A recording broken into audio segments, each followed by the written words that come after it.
For the past several years, we've seen the Vatican crack down on religious, nuns, monks. In fact, it's been an ongoing thing since Francis won the conclave in 2013. But in the last couple of years, it's really taken on a life of its own. And the instrument for that is a document called Cor Orans, which was a document that fundamentally changed how religious life was governed in the church. It placed religious into organizations of quote unquote like-minded religious communities. So Benedictines were governed by Benedictines. You get the idea. Dominicans by Dominicans. You get the idea. And on the surface, it sounds fine until you realize that some Benedictines are very modernist and others are hyper-traditional.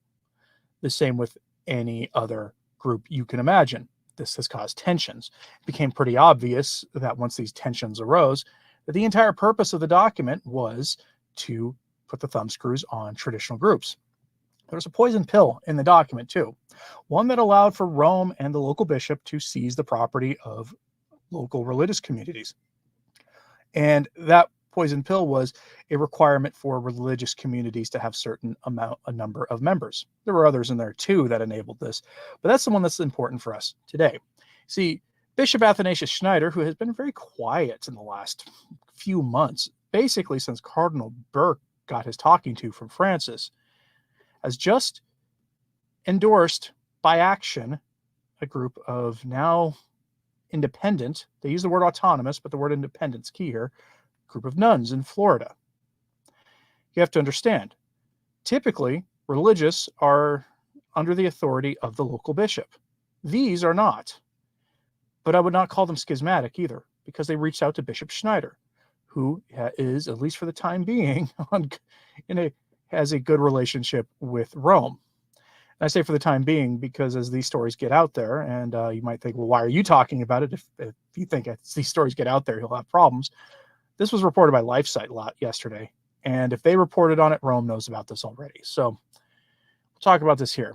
So, headline from LifeSite News.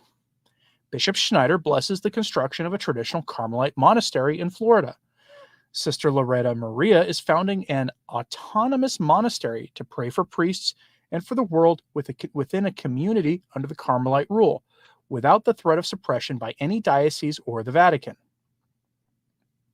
Sounds pretty good, doesn't it? Without any threat of suppression by any diocese or the Vatican. There have been a lot of these. This has happened in a lot of different ways. Last week or the week before, I reported on the group of nuns in Europe who went sedevacantist. They went from diocesan but traditional to sedevacantist. They skipped all the other options between, and they went sedevacantist. Been talking about the Carmelite nuns in Texas, the Arlington Carmelites, who are basically independent at this point since they refuse the authority of the local bishop. And I can't really blame them for that either.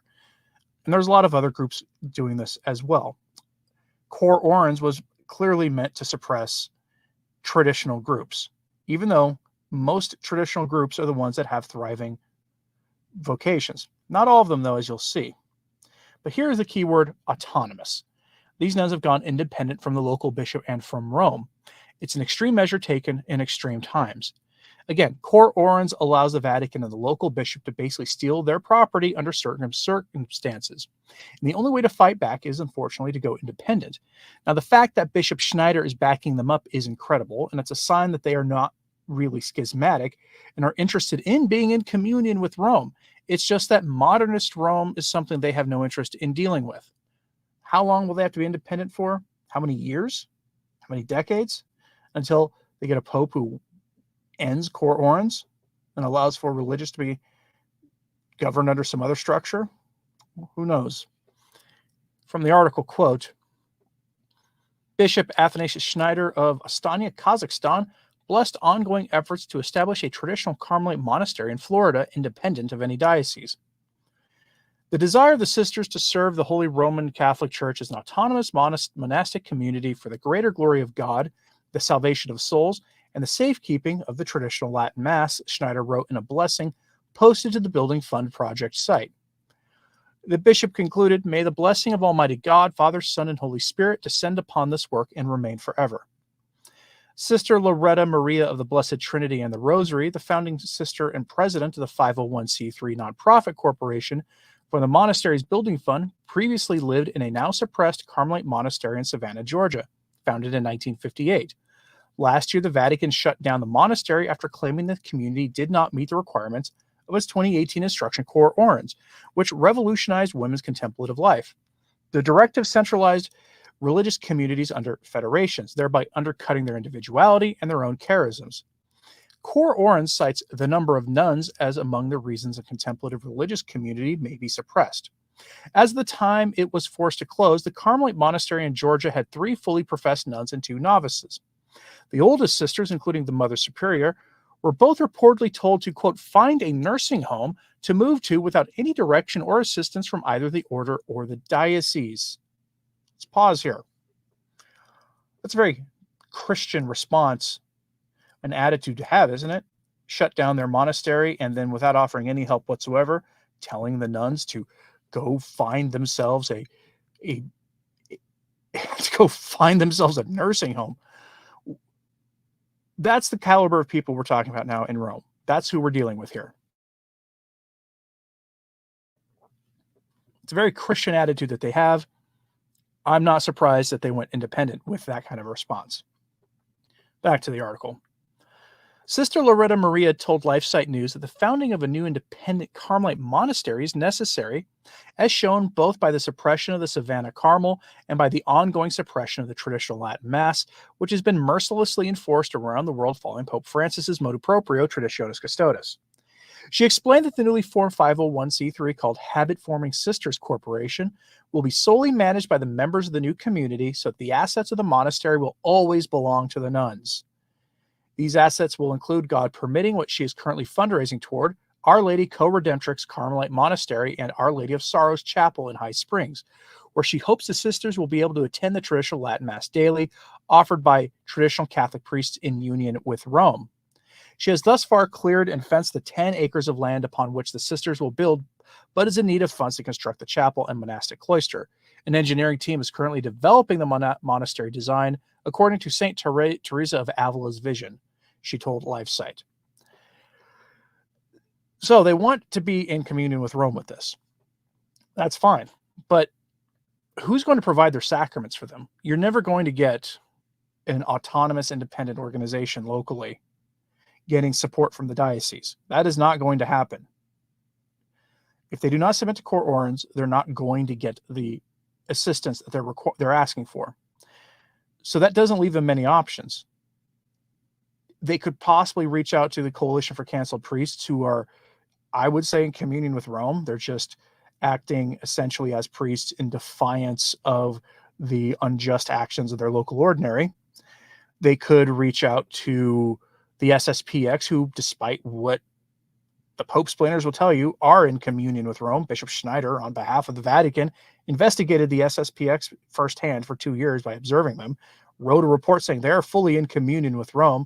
There's just some theological differences that need to be worked out. It's an interfamily argument, he described it as.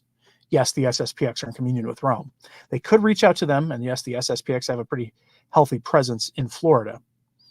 But that's about their options, right? Because after that, you start getting into more schismatic groups that are actually pretty schismatic, including independent priests. And independent priests will have valid orders and will offer valid sacraments, but you might have independent priests who were canceled, who were ordained by a bishop and were canceled for very good reasons, that these are not good men.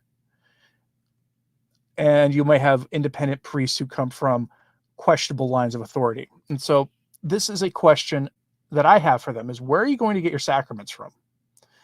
Are they going to just show up at local masses? I mean, that way might work for a while until the priest starts asking some questions about who these nuns are showing up for mass, and then the word gets to the bishop. I'm very curious what they're going to do with this, because you don't really get an answer there. But that is that story, and it's an important one, because this is action that you see being taken in some form or another by more and more of these nuns, these groups of women religious.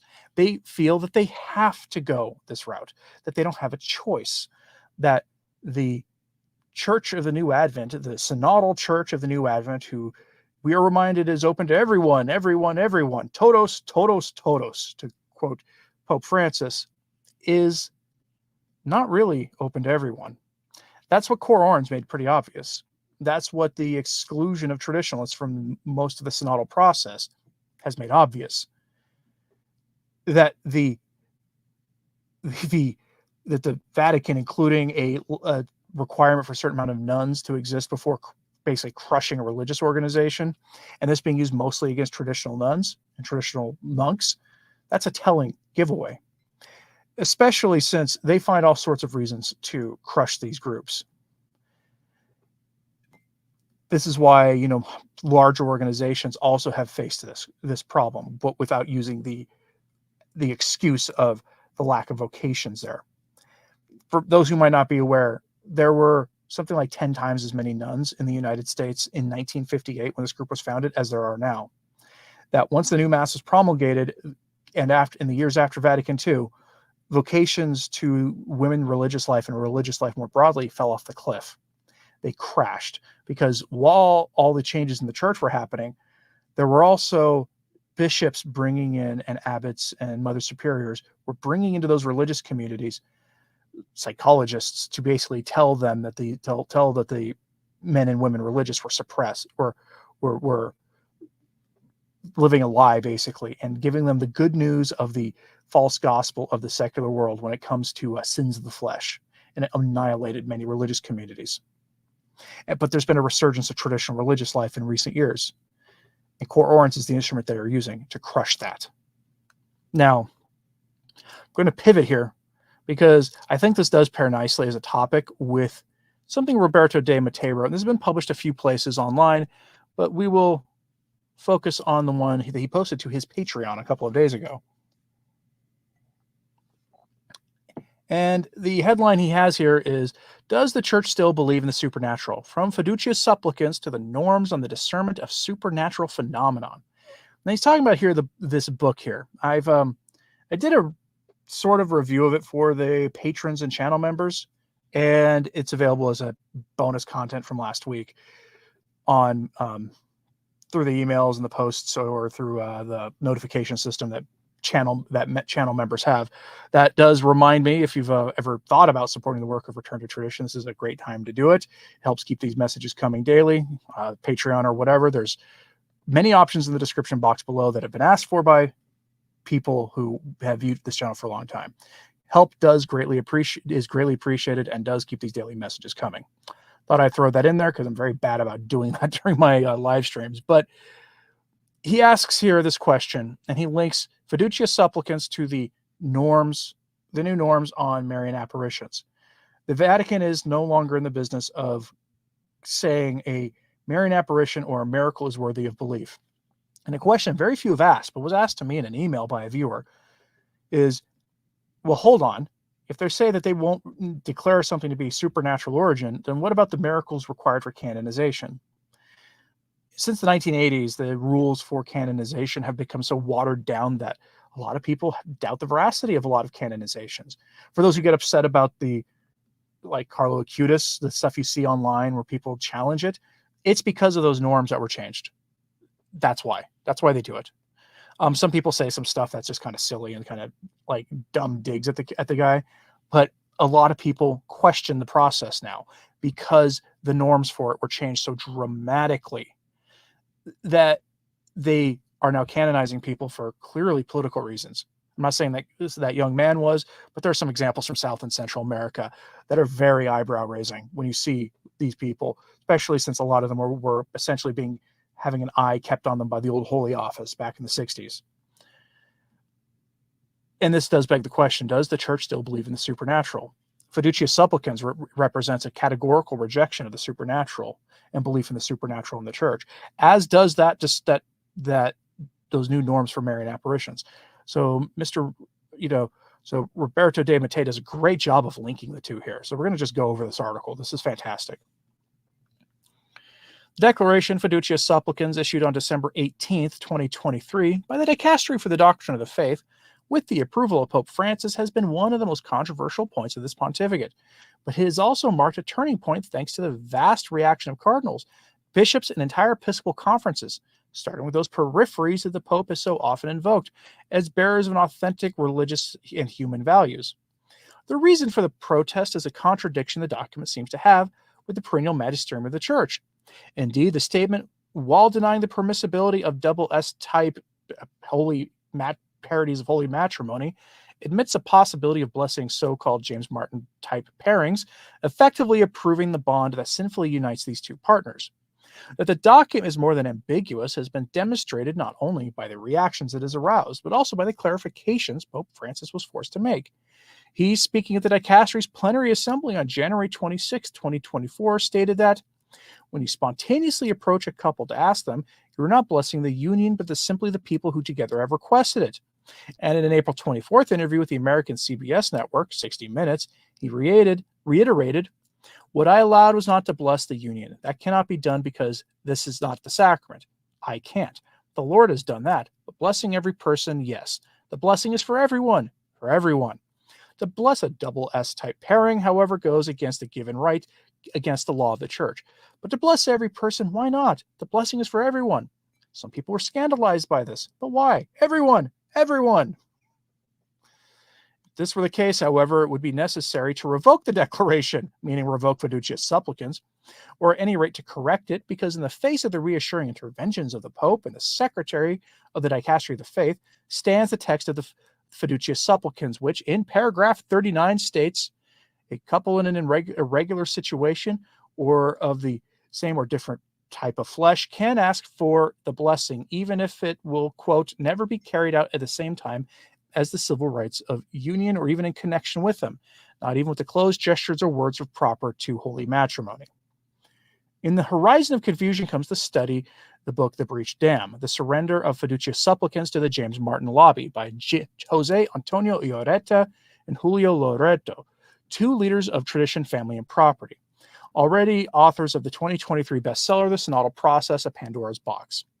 Let's pause here. Again, for channel members, through the join button below, there is a video I did that kind of goes over the book in brief and gives the intro from that book written by Bishop Moetserts of the Netherlands. And it is the same group who wrote that Synodal Process book that came out last summer. That book lit the internet on fire, basically, because it described what synodality was going to do to the Church. And now they've come out with this. And in that book, they outline how the Vatican was essentially taken over by the James Martin crowd, and how it had been going on for decades, and how it went from being behind the scenes to in your face under Francis. It's available online to read for free, by the way. You can find it for free online, and it's a illicit way to read it because the authors aren't motivated by dollars and cents. They want you to read the book, so they put it up available for free to read. I recommend reading it. It's very short. The basic thesis of the new study is that in recent decades, a powerful James Martin lobby has taken up residence within the Catholic Church and breached the dam of its moral doctrine. The goal of this lobby is to come to change the Church's magisterium, which condemns the James Martin sin without appeal. We're not dealing here with a secretive plan. Ioreta and Loreto reconstruct the James Martin taking over within the church structure, citing precise names and facts from the 1970s to the present day. In 1986, under John Paul II, Cardinal Ratzinger, prefect of the Congregation for Doctrine of the Faith, tried to stop this offensive with his letter to the bishops of the Catholic Church on the pastoral care of such persons. Other documents followed, but with the pontificate of Pope Bergoglio, the dam walls began to crack. The Declaration Fiducia Supplicans represents the crowning achievement of this process of subversion. Ioreta and Loreto's cry of alarm is important, and it is to be hoped that it makes one realize how extensive and deep the corruption within the Church is. But in the face of this gloomy picture, a question arises. What is to be done? The answer, in our opinion, is that only divine intervention can remedy a situation of such serious doctrinal and moral degradation. Related to this may be the new document published by the Dicastery for the Doctrine of the Faith, Norms for Proceeding in the Discernment of Alleged Supernatural Phenomenon, dated May 17, 2024, with the approval of Pope Francis. Some theologians and canonists have criticized this document because it deprives diocesan bishops of the power to make a reliable judgment on present extraordinary phenomena, transferring it to the Dicastery of the Faith and ultimately to the Holy Father. However, this centralization of power is not the most problematic element of the text. Instead, the point at issue appears to be a different one. If it is true that only an extraordinary intervention of grace can restore the church and the whole of society to a situation of normality, it is necessary that the souls of the faithful and the pastors who guide them be open to the action of divine providence. What he's saying here is this document replaces divine providence with rationality, one of the rallying cries of the French Revolution. Again, the Vatican will no longer be in the business of declaring something to be of a miraculous, of supernatural origin. That is reserved exclusively for the province of the Holy Father. And do you see that happening anytime soon? Probably not. The whole document is skewed in a way to make that extremely unlikely. And even if we get a decent pope after Francis, they'll still be unlikely to happen because popes are very busy people.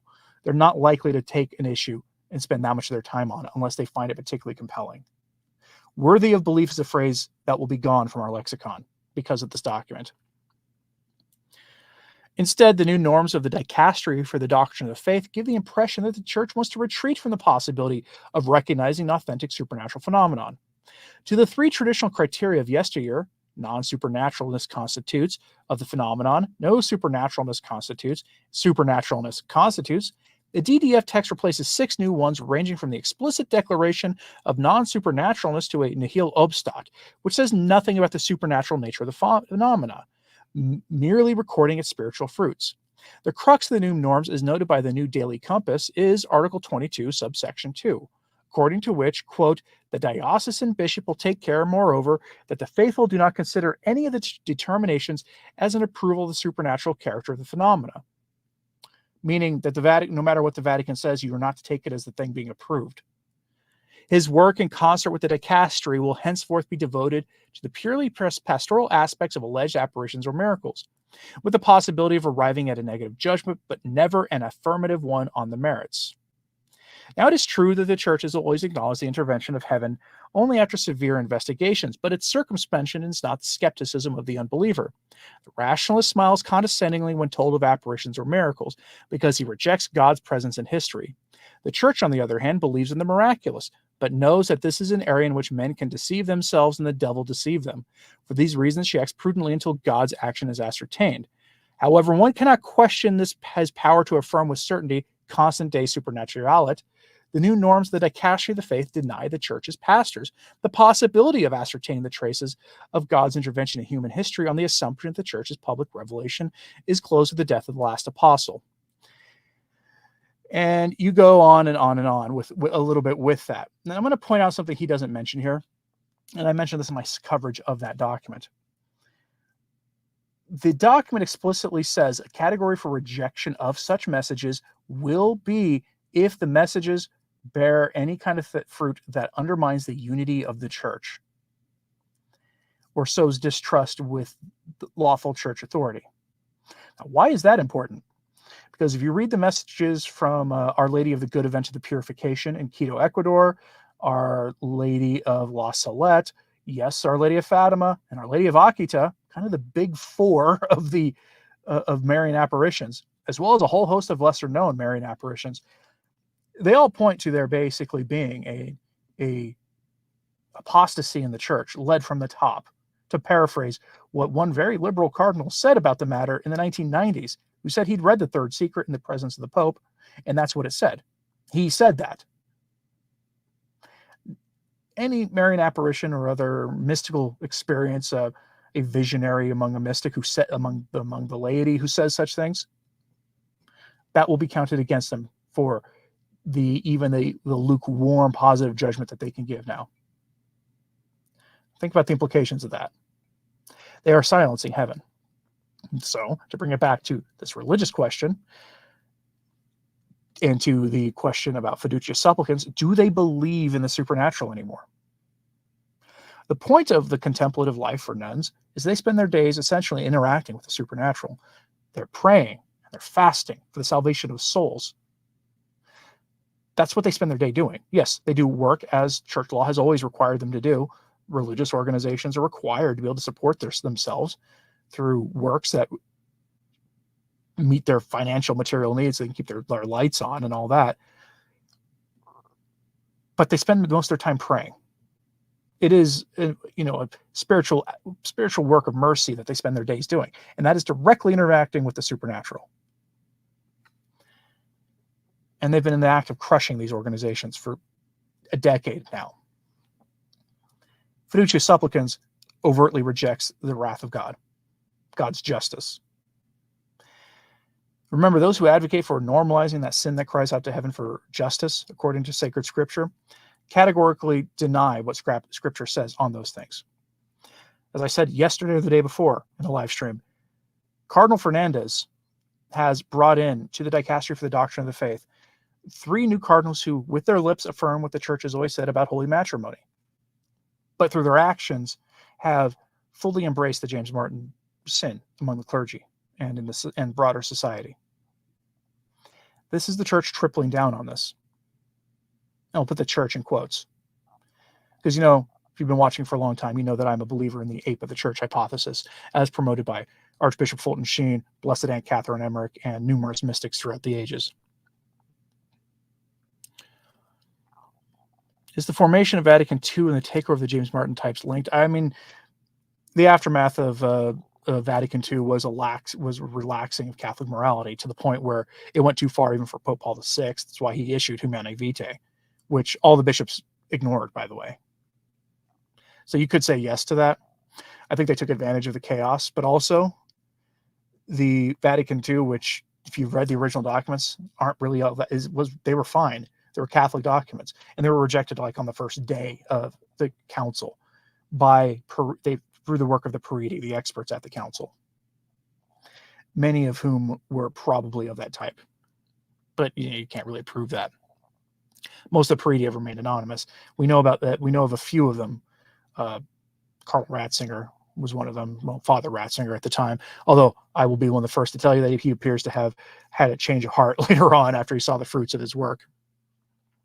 But yes, so the question I have for you is, do you believe that the Vatican has turned its back on the supernatural in practice with religious, in practice with Fiducia Supplicans, and in the most overt supernatural thing that Catholics ever deal with, which are the question of Marian apparitions? Do you think they've turned their back on that? Do you see it elsewhere in things? Francis talking about having never denied anybody Holy Communion. His talk of always, when a penitent comes to confession, to always forgive them of their sins, regardless of, even if they are doing things the right way, to receive absolution. With this talk among some of the bishops at the Pan-Amazon Synod boasting that they've never baptized anybody. Do you see it there? Do you see it in other places? I'm curious what you have to say on this topic. So let me know in the comments, please, what you have to say about this. And in the live chat, as I will check the live chat now for any final thoughts before we wrap this up. Seems the Vatican has lost the faith. Well, again, Our Lady of Lost Salette said that Rome would lose the faith and become the seat of Antichrist. You can interpret that saying a lot of different ways. One thing is for sure, the Antichrist will not be a pope. Get that idea out of your head. He will not be a pope or even an anti-pope in the traditionally understood way. That's not who the Antichrist will be. Aspiration, inspiration of Pope Francis and his policy meant ambition and inclination towards Rome and the Catholic Church. Mutiny precedes apostasy. Right, and what are we seeing? A mutiny against the faith, against the deposit of the faith, against the magisterial authority of the church. That's why you see the Synod of Synodality talking about decentralizing things into the hand of the laity. Sonny Jim says, modernists will undermine via the back door. They will take while appearing to give. That is true also. Raymond says, warning, supernatural apparitions are coming. We know this in extreme ways, which they'll try to explain away with science and relativism. It's a slow brainwash, leads to the loss of souls. Yes, and I think we're likely to see more. Astrovarius says, rejection of the supernatural in favor of the preternatural. I can't go that far. For those who don't know the difference, the preternatural is things like the demonic. That's what the preternatural refers to. It's a term you don't see used enough. People will use supernatural to describe the demonic, and that's definitely not a correct use of it. All right. Thanks very much, folks, for tuning in. Please pray for the nuns that I spoke about today and everybody else that we spoke about in this video today. If anybody I ever report on gives you like a negative reaction that makes you turn your mind towards anger, say a prayer for them. It's the easiest way to make sure that any righteous indignation you may feel does not turn into something sinful. Such an easy slope to go down. All right, folks. Thanks very much for tuning in. And as always, pray for the church. Anthony Stine, Ave Maria.